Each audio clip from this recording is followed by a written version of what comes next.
to Black Link Magazine. My name is Marva B. I am the chief editor, the CEO, and founder of Black Link Magazine, and I'm so excited to be here with the boss therapist. Yeah, what's up? Hi. Hi. Thank you. Thank you so much for being here and welcome. Welcome to my show. Welcome to the magazine. We appreciate you being here. Thank you so much. I'm so impressed with your mission, your focus, your guided efforts to help our community is well received, and I am very humbled to be here with you today. Well, thank you, and it's an honor to be in your presence as well. Thank you. So, while we're speaking, go ahead and tell the world who you are and what you do. Oh wow. Okay. So Boss Therapist really is, an acronym because my last name is Bornia and I provide outpatient mental health therapy. So it's Boss, which is Bornia Outpatient Supportive Mm. Services. And of course, I'm a therapist. So there you have it, Boss Therapist. And I started Boss Inner Child Counseling in 2019. And then, of course, here comes COVID. And I had an office. I was so excited. But I adapted, pivoted, and started doing therapy online. And it became like a hit. Everyone wanted to uh, do therapy with me. I put out commercials, I put out promo, and I just wanted to focus primarily on teenage girls and women and just address women issues, especially minority women, right? Because I felt like I was a representation of that population and I really wanted to provide support primarily because I have a background and some of it is very traumatic, and because I overcame it, I thought, let me take some of the training, the education, the clinical skills, the work experience, and focus on my people. And so here you are. Hey, well, kudos to you. You wanted to give me my flowers, but we love to see our Black women, strong women, to be successful, which is what the magazine is about. Is bringing out our culture, saying we're not the stereotype that people put on us: angry Black women and these angry Black men. No, we are educated, we are compassionate, and we love our culture. We love people, and every life matters to Yeah, someone. right. And That's that's so what we're about. And then we talk about empowerment. I am a part of Rise Queen. I created that. I'm the founder of Rise Queen, which is empowering women and their families to the core, providing, whatever they need and supporting them in any way that we can. So that's a part of Black Link magazine as well. So I I just see the correlation, and it just is not by chance that we've met. I think that it was an appointment that we meet, and we have this conversation. thank you. So, so yeah, COVID happened and it shut down everything. And then you found a way to come online, which, a lot of things is all about social media these days. Tell me how that really played out. I know you said it was a hit, but like, what were your steps? What did I mean, where did it come from? Like, did you say, okay, I got to figure something out? What did you do? Well, after paying rent uh, for office and realizing that I couldn't be in there, I had no choice but to really explore if I could do this thing virtually. And I realized I do Zooms anyway. So why not just make sure that my Zooms were HIPAA compliant, my electronic health records were HIPAA compliant. I put everything on my documentation in a very privatized format so that the client could really feel safe when they're submitting paperwork to me because everything is encrypted. And then it was about really trying to reach the population to whom I wanted to serve, and that was a challenge because I was trying to first aim at younger people. So doing groups in the community, which I've been doing for a number of years. I've been providing group therapy at the local community center. So I've been doing that, and then reaching out to a lot of the community agents like gyms and Mm. yoga fitness facilities, and asking them, hey, if I have some clients, can I bring them to you? Can they get this full scope treatment that I want to give them? I want them to not just have a therapist where they're processing trauma material and everyday life challenges, but I wanted them to incorporate physical fitness and meditation and deep breathing and, self-reflection and mindfulness into their routine. And, people were really welcoming about that in the community. So that's really where it took flight. And now where I'm at is I need to hire people, right? I need to hire staff because I just can't do it all. And that's going to be like the next chapter, right? Which I'm pretty excited about, intimidated by it, but definitely looking forward to getting the help that I need. Oh my God. Yeah. Yeah. Well, congratulations on that. That's a big step. And Mm. especially whenever you go online and you're talking about people's mental and their stability and it's online, the privacy thing. And so I think that, if it's become that, then you've done and you've taken all the right steps. So kudos to you on that. Thank you. I want to share with you. I do. Let me tell you this. I always tell people that this career chose me, that I didn't choose it, right? And that's because growing up in the inner city of Brooklyn with, immigrant parents, I should say, it Mhm. was challenging. And then to realize that along the way, I really didn't have their, support because they didn't have the capacity really to support me in that type of environment. Many times, our parents, they don't even know how to raise us in a very toxic community or in a toxic household. They're doing what they believe is the best they can do. And unfortunately, I was subjected to a lot of events that created more chaos, right? Yes. So it was possibly at the age of maybe 19 when I realized that I was a very anxious person. And it's when I went to college, right? Because I had to get out the hood. There was no other way, right? So I went to Syracuse University, and which is a predominantly white university. And immediately, of course, I connected with my people, my Hispanic brothers and sisters, my African American brothers and sisters. I was linked, and I felt like that was the only way I could have a remnants of home, right? Because that's all I knew.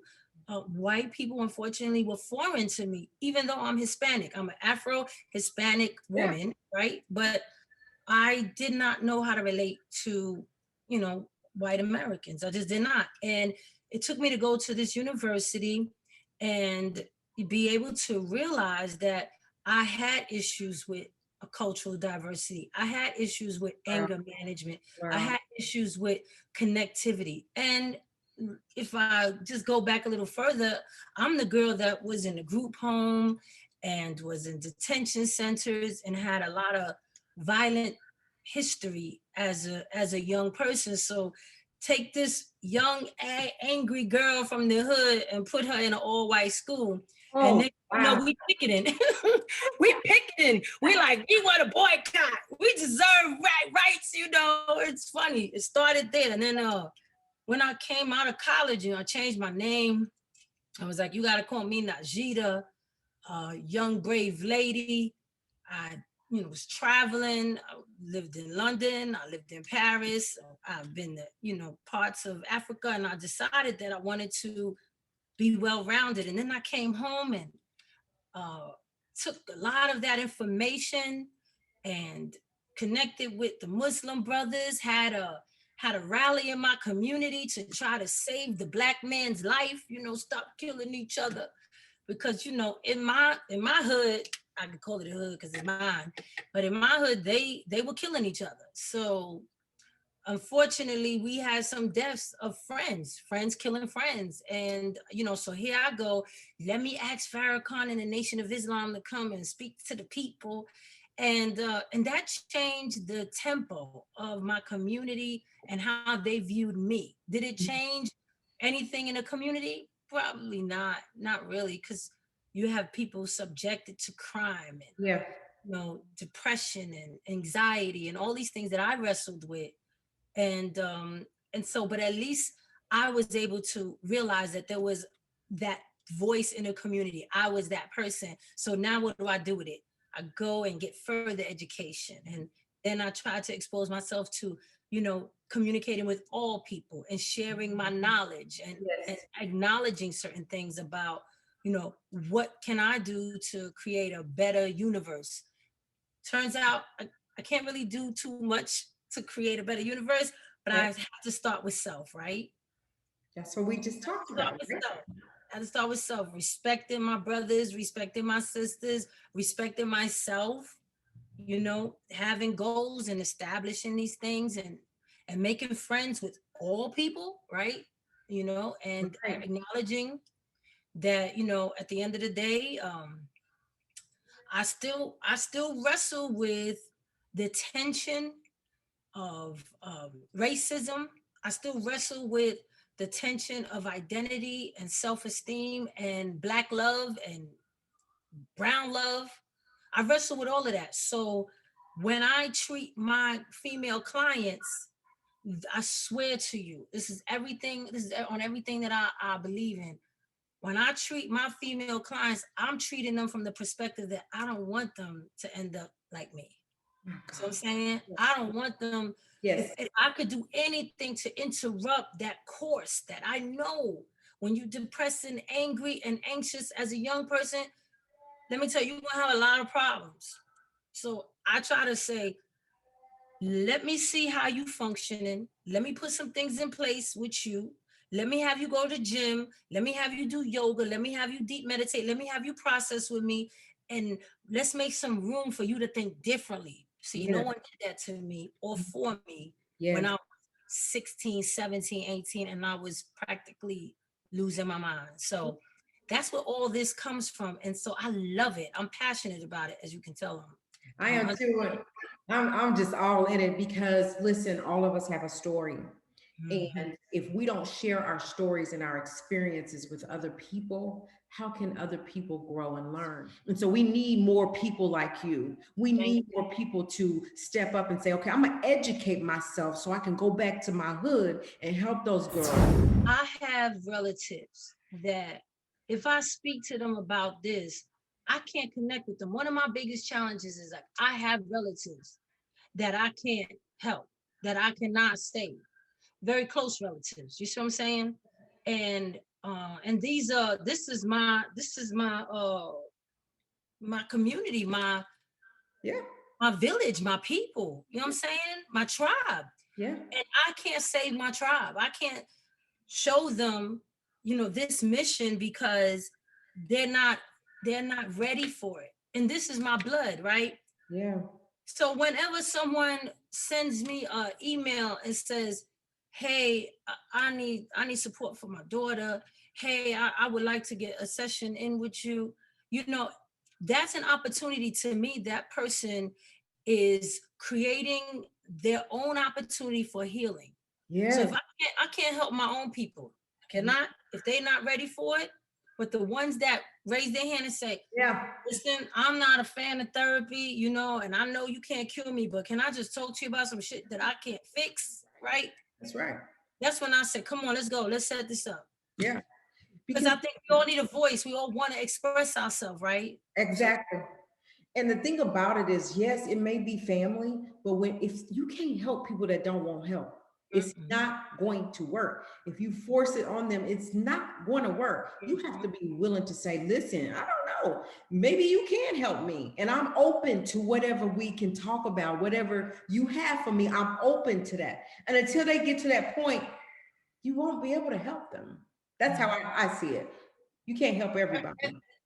That is hard for me to swallow that. You see what I mean? Like when I, it's Yeah, like I get a little lump yeah, in my chest, and I'm yeah. like, I can't Because really you want digest to it. help them.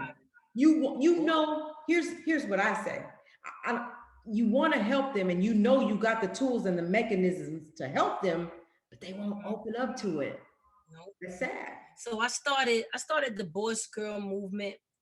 I started the Boss Girl movement with that in mind. I think of my nieces. They probably be very frustrated if I bring them up, but I think of my nieces because my nieces are so beautiful. Like I don't, you know, everybody got cousins and relatives and nieces and all of that. When I see my nieces, I think I have the most beautiful nieces in the world. I just think they're perfect, right? But Yeah. yet they still in Brooklyn. Well, one of them is in Jersey, but they still in, you know, majority of them is in Brooklyn. And when I started Boys Girl, they were the image in my mind. Like, what can I do to save these young sisters, right? From early childhood, youth pregnancy, Yes. substance dependence, substance abuse dependence, um, domestic violence, Yes. right? Brokenness in terms of no academic future, no professional future. So Boss Girl became like a direct lifeline from my relatives, my nieces, to now this reality where I actually work with girls. And what I do is, like I said, I pay for them to go to the gym. I pay for them to go to hot yoga. And let me tell you something. And people may or may not know this, but therapy doesn't pay a lot of money. Okay. So if you find a therapist that's taking insurance, trust me, they not rich. You see what I'm saying? Yeah. They dependent on, these managed corporations, insurance corporations, to, you know evaluate their casework Yeah. and then decide how much they want to give them. And usually it's not reasonable at all. Right. However, in spite of the fact that it's really not a lucrative business, Right. if you're doing this work because it means something to you, and you find a therapist that Right. has that commitment for the purpose of really helping that client, man, that's a person that you want to get into a session with, grow with them, and then move along. What One of the things I worry about is people wanting to stay with that person indefinitely, and I don't endorse that. I think a therapist should measure your symptoms, help you process and have things cleared out for you, so that you're not thinking erroneous thoughts or maladaptive beliefs. That therapist is saying, listen to what you're saying, let's kind of reframe that, and tell me, if when you hear it this way, does it feel the same, right? Having all those clinical skills to help that person work through all of their hurt and pain, and then ultimately have them interface with the community. Right. Go back into your community and build your community. Join Right. a dance group. That's Join right. a drama class. Go back to school. Work out in the gym. Become a trainer. Like step away from therapy and do the work. Yeah.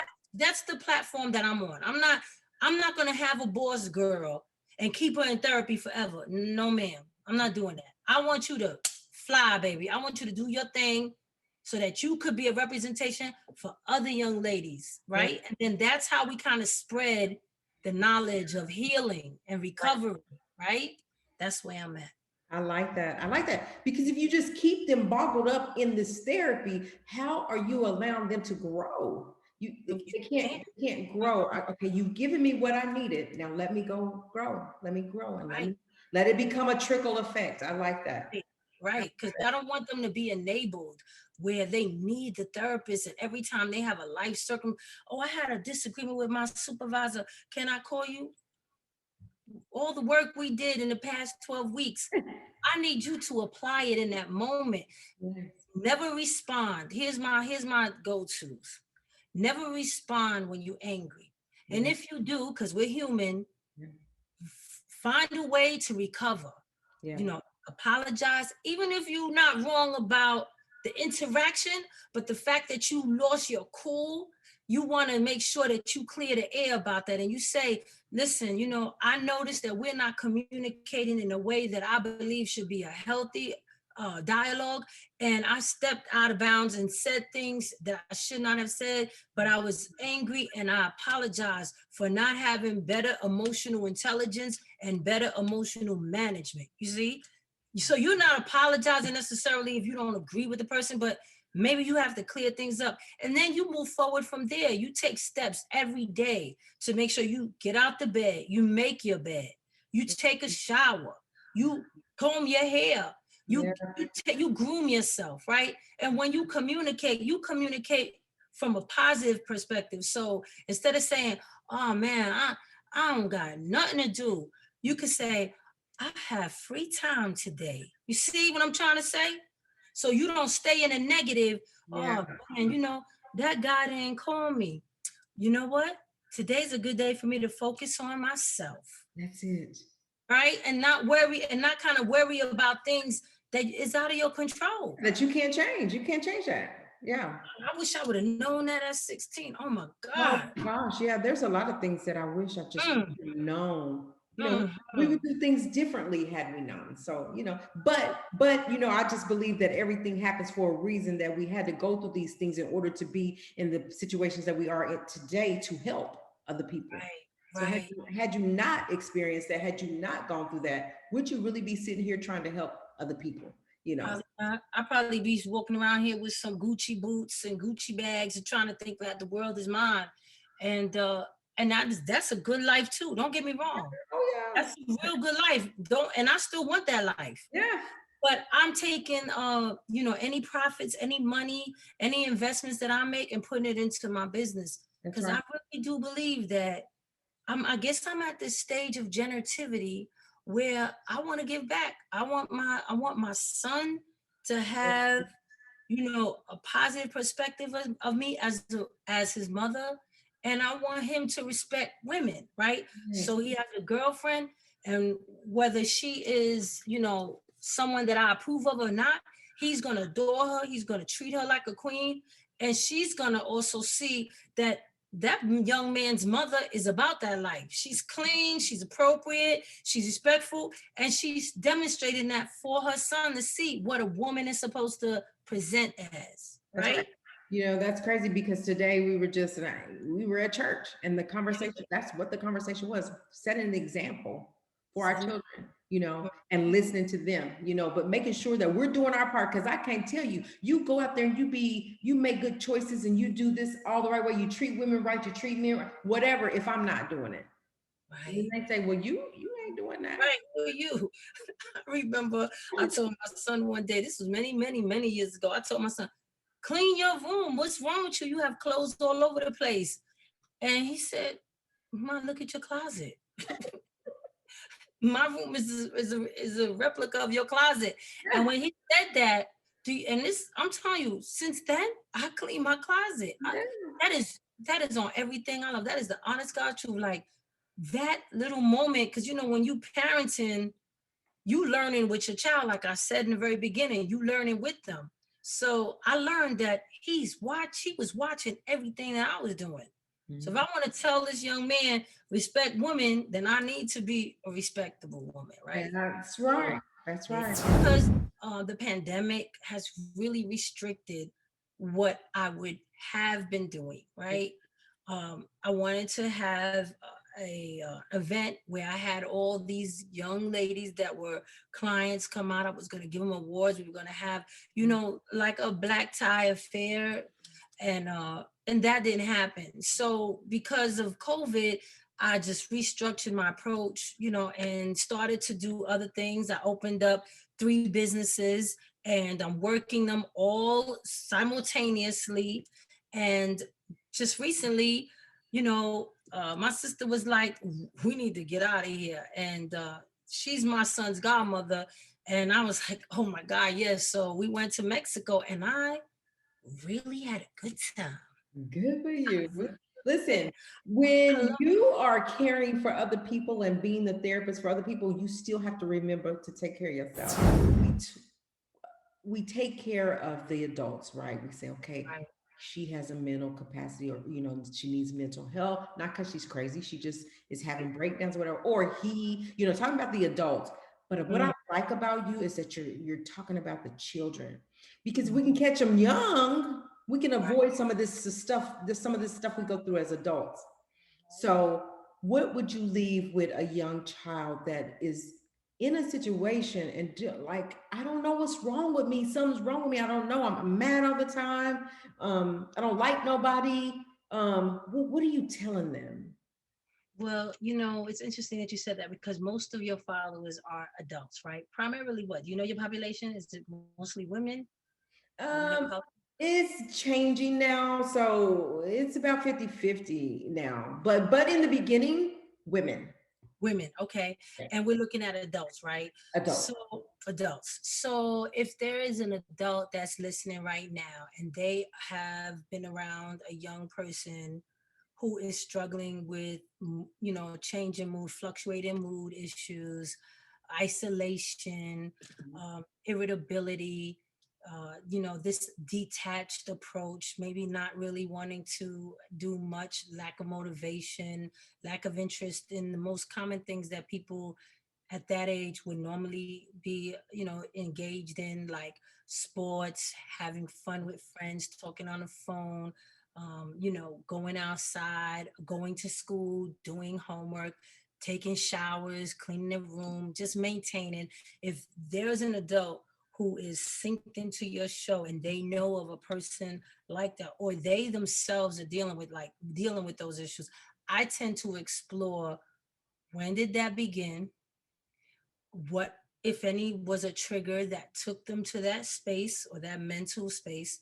And really, I suggest seeking professional help. But initially, just talking to that person and saying just the most obvious things, no judgment, Right. saying things like, I notice you're not as active as you used to be. I see that you're not eating as much as you used to, or I notice you're sleeping more than you used to sleep, or you really don't have the desire to do much lately. Do you know why that is? Right. And, a 16, 15, 14-year old, they can answer that question. They may say, I don't know, or I just don't feel like I really belong, or I don't feel like I have a connection, or they'll say it. And if this is a person that is an adult and they feel that way, the recommendation is always go to someone who is impartial, non-biased, and who that person is willing to talk to.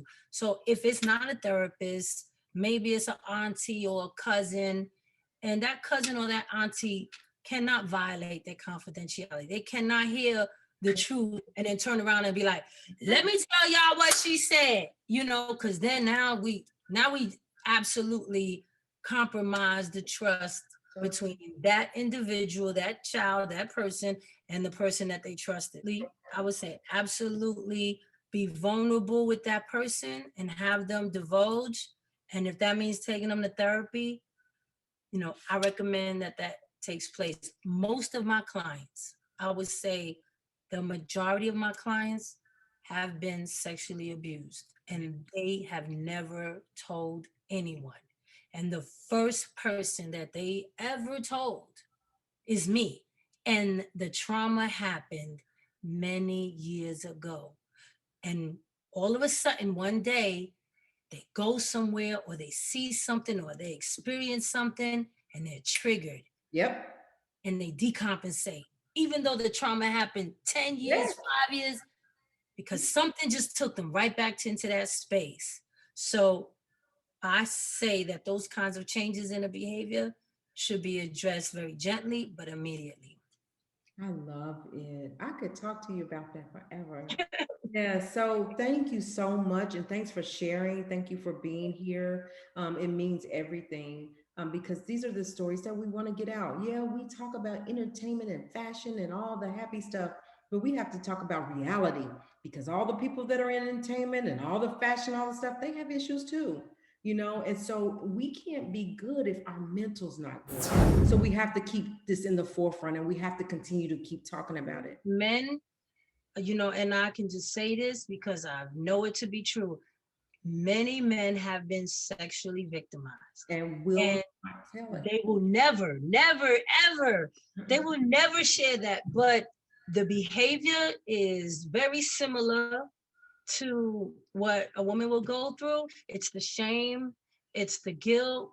But what we see differently is that the promiscuity may look different because he's a man and she's a woman, right? So And I did a live about this, about men, right?